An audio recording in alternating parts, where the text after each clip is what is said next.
बोलिए नारायण भगवान की जय। बोलिए शंकर भगवान की जय।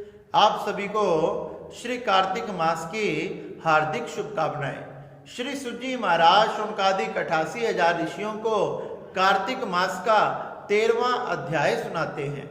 श्री सुजी महाराज शौनकादिक 88,000 ऋषियों को कहने लगे कि जलंधर तथा भगवान नारायण युद्ध भूमि में पधारे तो जलंधर ने क्या किया, सभी देवी देवताओं पर आक्रमण किया और उसके आक्रमण को देवी देवता सहन नहीं कर पाए।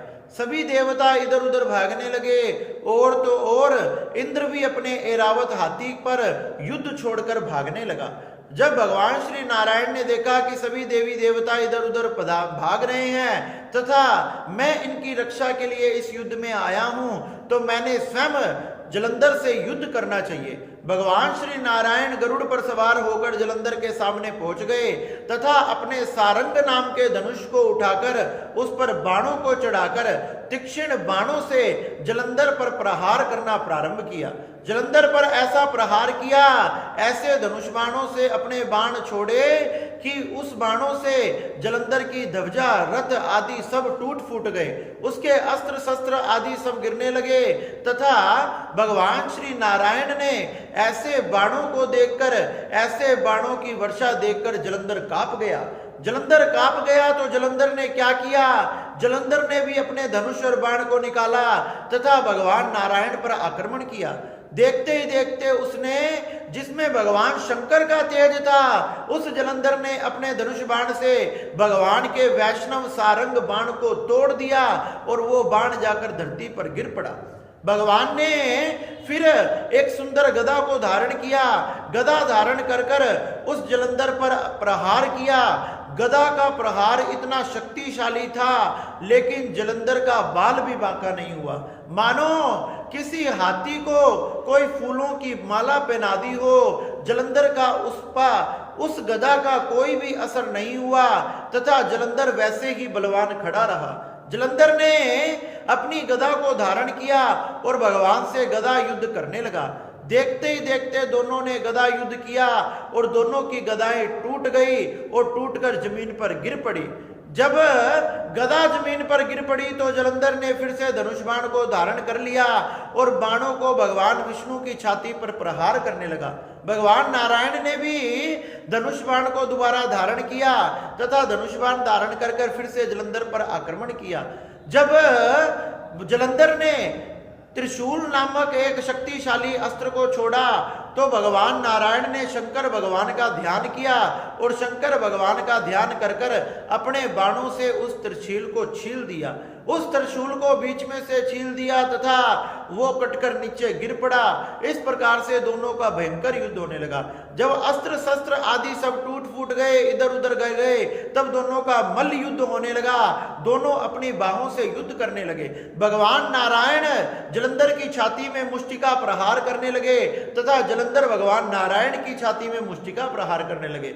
ऐसे करते करते युद्ध चलते चलते बहुत समय व्यतीत हो गया और दोनों अपने आप की शक्तियां एक दूसरे को दिखाने लगे। भगवान नारायण ने इतने में क्या किया, भगवान नारायण ने मायावी बनकर आकाशवाणी की कि हे जलंधर, मैं तेरे युद्ध से प्रसन्न हूं। मैंने अनेक प्रकार के अस्त्रों तथा शस्त्रों से तुझ पर प्रहार किया लेकिन फिर भी तेरा कुछ नहीं बिगड़ा। ना तूने हार मानी, ना तेरा हौसला गिरा, ना तू रणभूमि को त्याग के गया। मैं तुझ पर प्रसन्न हूं। तू मांग, क्या वरदान मांगना चाहता है, आज मैं तुझे सब कुछ प्रदान कर दूंगा। जब जलंधर ने सुना कि भगवान नारायण आकाशवाणी कर रहे हैं और वरदान मांगने की कह रहे हैं, तो जलंधर ने अपने दोनों हाथों को जोड़कर भगवान को नमस्कार किया तथा भगवान को कहने लगे कि हे नारायण भगवान, आप मेरी बहन लक्ष्मी जी के साथ तथा सभी देवी देवताओं के साथ मेरे नगर में, मेरे घर में वास करें, यही मैं चाहता हूं। इतनी मुझ पर कृपा करें। भगवान नारायण ने सोचा कि ये जलंधर ने क्या मांग लिया, लेकिन फिर भी मुझे देना पड़ेगा क्योंकि मैंने वरदान मांगने को कहा था। भगवान ने तथास्तु कहा तथा उसी क्षण भगवान नारायण, लक्ष्मी जी तथा सभी देवी देवता जलंधर के महल में जाकर, जलंधर के नगर में जाकर, जलंधर के नगर में जाकर वास करने लगे तथा जलंधर के महलों में रहने लगे।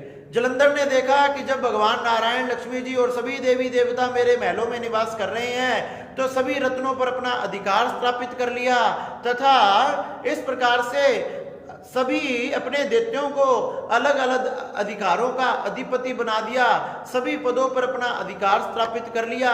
किसी दैत्य को पताल का, किसी को आकाश का, इस प्रकार से अधिकार स्थापित करा दिया। सब पदों पर अपना अधिकार कर कर वह बड़ा शक्तिशाली बन गया। इस प्रकार से समस्त अपने दैत्य सेनाओं को सब प्रकार का राजा बनाकर, सब प्रकार का पदाधिकारी बनाकर वह बड़ा शक्तिशाली हो गया और इस प्रकार वह बड़े ही धर्म से तीनों लोकों में राज करने लगा। तीनों लोकों में इतना राज करने लगा। एक समय तो ऐसा भी आया कि जलंधर धर्म के मार्ग पर चला और धर्म के मार्ग पर चलकर अपनी प्रजा की धर्म की तरह पालन करने लगा।